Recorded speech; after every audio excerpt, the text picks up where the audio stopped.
So the e-cigarette trend has been growing ever since its genesis in 2007, and you've probably seen vape shops popping up in your neighborhood on every street.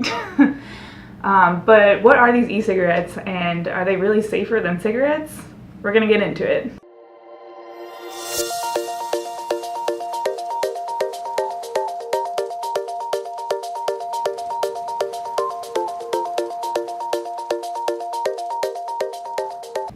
I'd like to introduce my friend and fellow graduate student, Yael Escobar. She is a fourth-year graduate student in the toxicology program, and she's working in Dr. Ilona Jasper's lab at the EPA. So she's come here today to tell us a little more about e-cigarettes.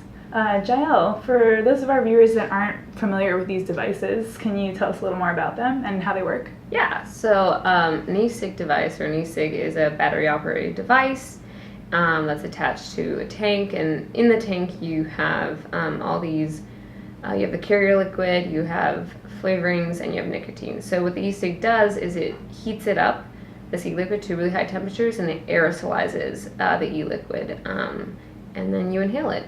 Great, so what are the differences between a traditional cigarette and an e-cig?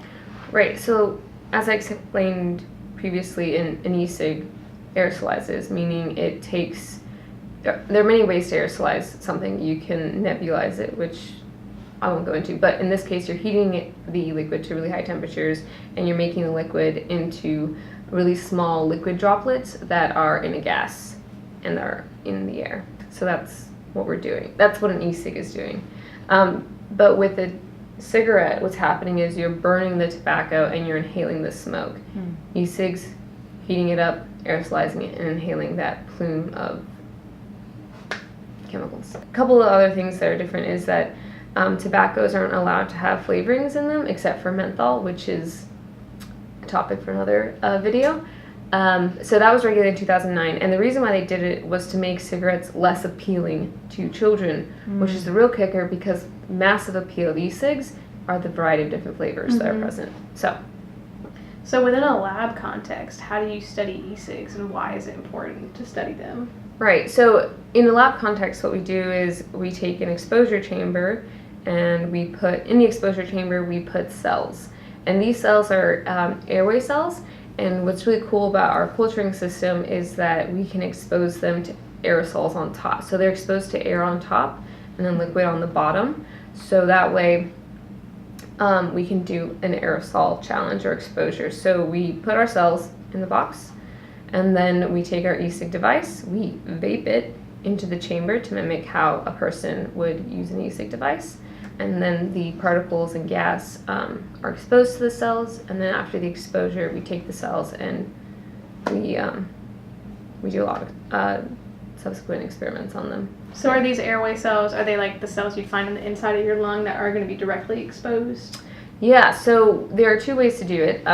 We use cell lines as well, so airway epithelial cell lines, but we also are able to use primary airway cells, and those can be from the nose or from your trachea and first bronchi. From humans? From humans. So it's more biologically relevant.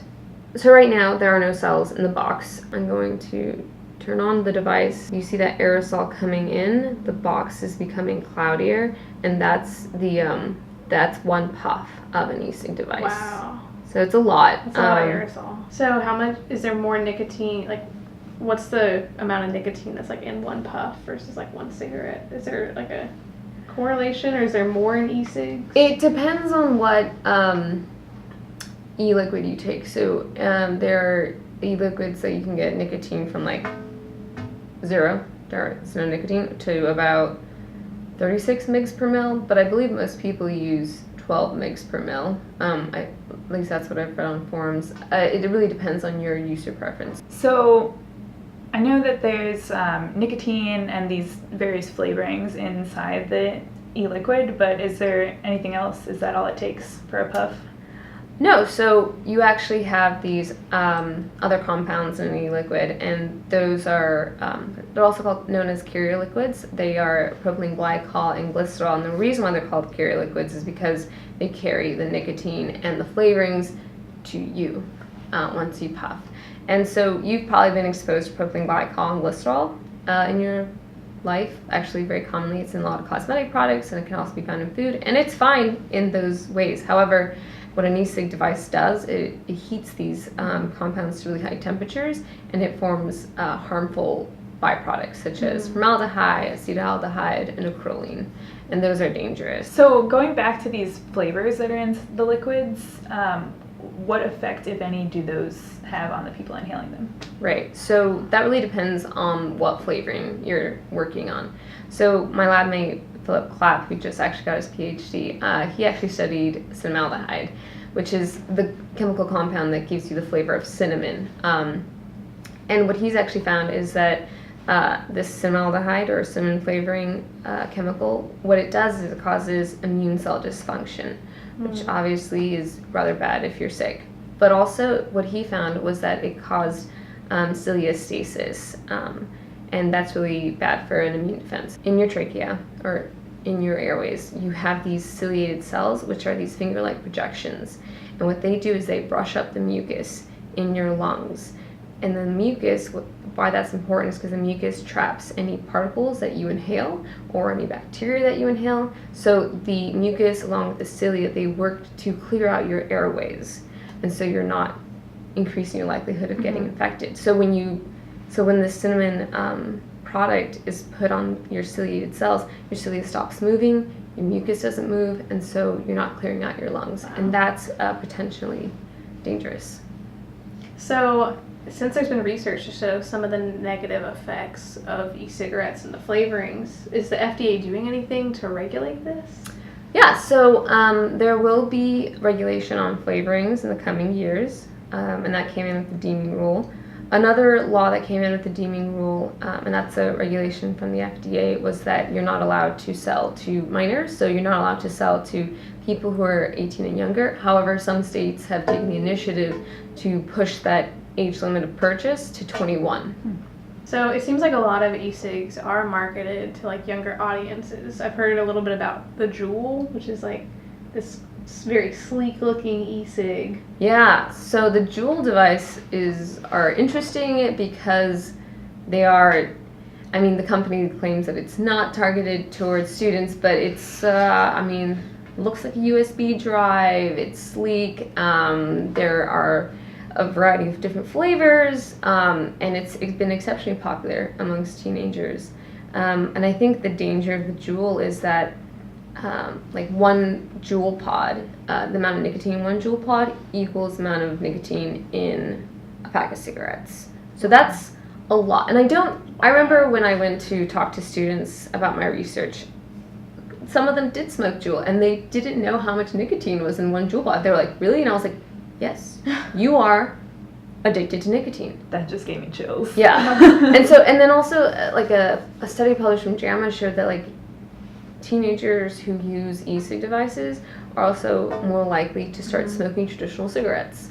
So like I wouldn't say it's an entry drug, but it's definitely a entry to smoking traditional cigarettes. And nobody's going to question whether or not cigarettes are bad. They're bad for you. So when you told these kids that a Joule contains the amount of nicotine for one pack of cigarettes, did that change their view on their e-cig usage? I mean, I think the boy was shocked, but I have no idea if that's actually translated to doing something about it. But I think it's a real risk.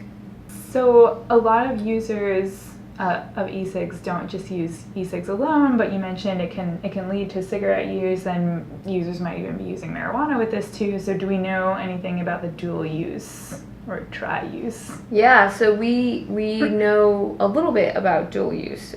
Like you said, we know that most adult e-cig users are dual users, and that means they use traditional cigarettes and e-cigs. We know that they're more likely to have a heart attack. A recent study actually showed that dual users smoked more cigarettes than just a cigarette smoker. They had lower or worse wellness scores. They also had increased chest pains. So dual use is definitely dangerous, and I think it's a good argument for why e-cigs should not be marketed as a good cessation tool. Because why would you recommend someone use e-cigs as a cessation tool if they're just increasing the likelihood of a cardiac event Instead of helping them stop. instead of helping them stop. So the research is a little bit murky on whether or not e-cigs are an adequate cessation tool.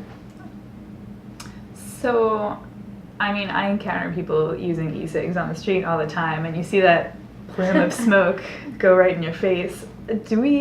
Should we be concerned about secondhand e-cig smoke, just like with cigarettes? So if you can smell it, you're being exposed to it. Great. So you've likely been exposed to a secondhand e-cig exposure.